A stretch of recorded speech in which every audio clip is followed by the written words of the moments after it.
ওই এদিকে আসো, এদিকে আসো। আমি আসবো? তুমি আমায় দেখে পালাচ্ছ কেন? আমাকে ভয় পাও? আপনাকে দেখে ভয় পাওয়ার কি আছে? আজব তো, হাসতেছো কেন? নাম কি তোমার? আপনি আমার নাম জানেন না? না। আমি আপনার নাম জানি। বলো দেখি আমার নাম কি? বিক্রম। মানে জানো না দেখে আন্দাজে একটা বলে দিতেছো না? কোথায় থাকো তুমি? এখানে। এখানে কোথায়? আজব তো, হাসতেছো কেন? কি আজকে কি তুমি অনেক খুশি? অনেক। আজ আসি, কাল দেখা হবে। কাল কোথায় দেখা হবে? কই যাও? এই অসীম দাঁড়া, আমি একটু এদিকটা থেকে আসতেছি, বুঝছো? আমি এদিকে কিছু গুগল ম্যাপে জোস জোস লোকেশন দেখছি। চল সবাই একসাথেই যাই। আর যদি ভালো লোকেশন পাই বা সুন্দর জায়গা পাই, আমি তোদের কল দিবনি, তোরা আসিস পরে। কি আমাকে খুঁজছেন? আরে না। আমি জানি আপনি আমাকে খুঁজছেন। তো বলো দেখি আর কি জানো তুমি? আমি সবই জানি, আপনার কি পছন্দ কি পছন্দ না। আচ্ছা বলো দেখি আমার কি পছন্দ, আমিও দেখি আমার সম্পর্কে তুমি কতটুকু জানো। আপনাকে দেখতে না এখন আগের থেকে একটু অন্যরকম লাগে। তুমি আগে আমাকে কবে দেখছো? দেখেছি। তোমার কথার না আগা মাথা আমি কিচ্ছু বুঝতেছি না, কিন্তু তোমার হাসিটা অনেক সুন্দর।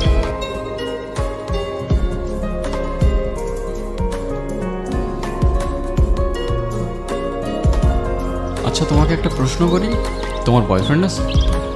বয়ফ্রেন্ড কি? বয়ফ্রেন্ড মানে বুঝো? বয়ফ্রেন্ড মানে হচ্ছে তোমার একটা বন্ধু, যে হচ্ছে ছেলে, আর যাকে তোমার অনেক ভালো লাগে, যাকে তুমি বিয়ে করবা। আছে তো। কে? আপনি? এই যে আমি ঠিকই জানতাম তুমি আমার সাথে মজা করতেছো। আচ্ছা চলো আমার বন্ধুদের সাথে তোমার পরিচয় করাই দিই। না। কি সমস্যা? আমি তো কারোর সাথে কথা বলি না, আমার শুধু আপনার সাথে কথা বলতে ভালো লাগে। জানেন, আমি অনেক বছর ধরে অপেক্ষা করে আছি। কেন, কিসের জন্য? একটা কথা বলার জন্য। কাল বলি। আচ্ছা কি কি ভাবতেছো? আপনার আজকের দিনটা মনে আছে? না, কি আজকের দিন? নিজেই মনে রাখতে বলে নিজেই ভুলে গেলেন। তুমি আবার শুরু হয়ে গেছো না? তোমার এই কথাগুলো আমি বুঝতে পারি না কেন বলো তো? কি হইলো, উত্তর দাও। উত্তর দেওয়ার জন্যই তো এত বছর ধরে অপেক্ষা করে আছি। তো দাও। আমিও আপনাকে ভালোবাসি। মানে? সেদিন ভয়ে আমি আপনাকে বলতে পারিনি, কিন্তু আমি সবসময় শুধু আপনাকেই ভালোবেসেছি। মৃত্যুর আগ পর্যন্ত আমার শুধু একটা ইচ্ছা ছিল, আপনাকে একবার বলা ভালোবাসি। কি রে তুই এখানে? তুই জানোস না এখানে আসা নিশ্চিত আছে?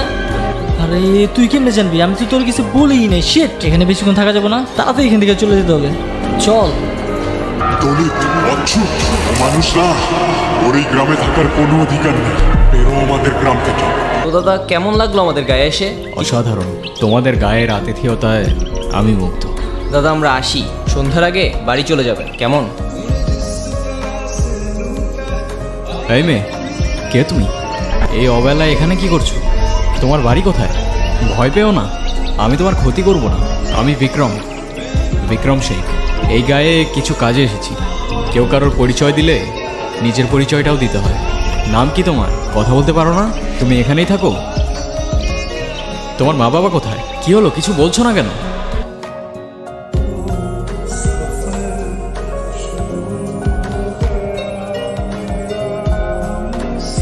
তো দাদা গায়ে আর কতদিন আছেন? এই তো আছি আরও বেশ কিছুদিন। কাজ মোটামুটি ভালোই আগাচ্ছে।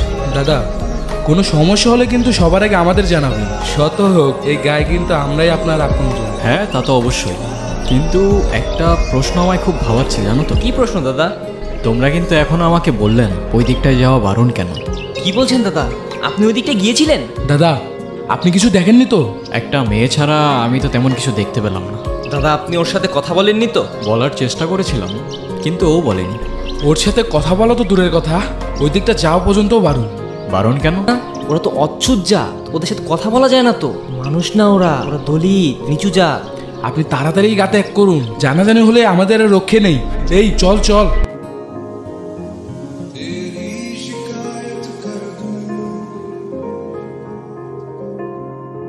ভয় পেও না, মনে আছে আমাকে? তোমার নুপুর।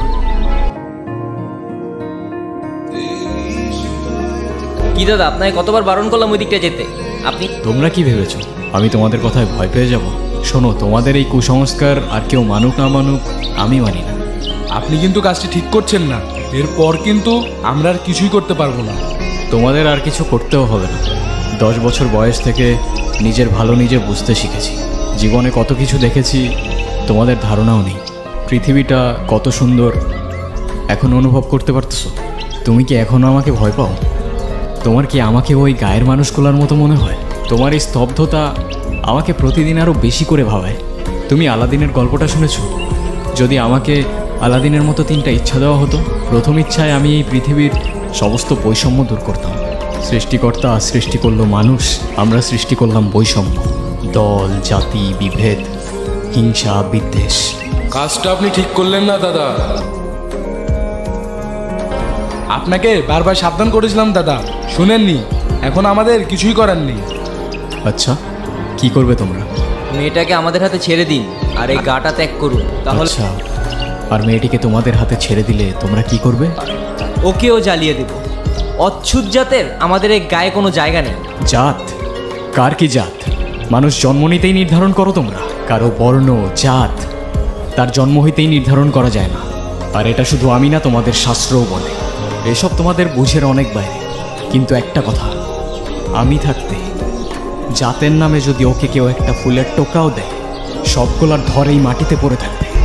সাবধান। দাদা, আপনার কাছে এটা আশা করি নাই। সব কিছুর হিসাব হবে। আমাদের পঞ্চায়েত এখনো ধ্বংস হয়ে যায় না। ভয় পেও না, ওরা তোমার কোনো ক্ষতি করতে পারবে না। আর যাই হোক, তোমাকে একটা কথা বলার ছিল। আমি ভালোবাসি তোমায়।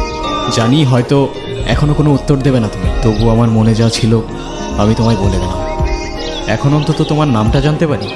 অনু, আমার বয়স যখন 8, তখন ওরা আমার বাবা মাকে আমার চোখের সামনে জ্বালিয়ে দেয়।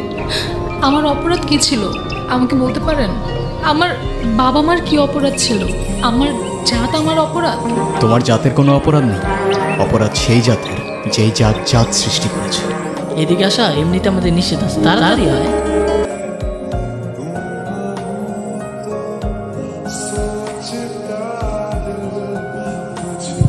অনু, আমি নিয়ে যাব এখান থেকে তোমায়। আমাকে শুধু একটা দিন সময় দাও। দাদা, আপনি হয়তো ঠিক ছিলেন, আমরাই ভুল ছিলাম। আমাদের মাফ করে দিবেন দাদা। মাফ চাইতে হবে না, তোমরা তোমাদের ভুল বুঝতে পেরেছো, এটাই অনেক। আপনার চিন্তা ভাবনা হয়তো ঠিক ছিল, কিন্তু আমরা আমাদের সমাজে অচ্ছুত জাতের কোনো জায়গা দিতে পারবো না। মাফ করবেন দাদা। জাতি, বিভেদ, বর্ণ, গোত্র মানুষ আজও ছাড়তে পারে নাই। মানুষ বললে ভুল হবে, আমরা মানুষ নামের ছাই। আমার পায়ে শুধু রক্ত। আমি যেই রাস্তায় চাই সেই রাস্তার মোড়ে মানুষরূপী জন্তু দেখতে পাই। শোন ভাই, জাতের নামে মানুষের হাতে মানব জাতের রক্ত, আর সেই মানুষের রক্তের রঙে মনুষ্যত্ব অনেক অল্প। আমার প্রশ্ন আছে অনেক, আর উত্তর এই গল্প। আমার পরিচয় একটাই, আমি মানুষ, আর মানব জাতেই আমার জন্ম।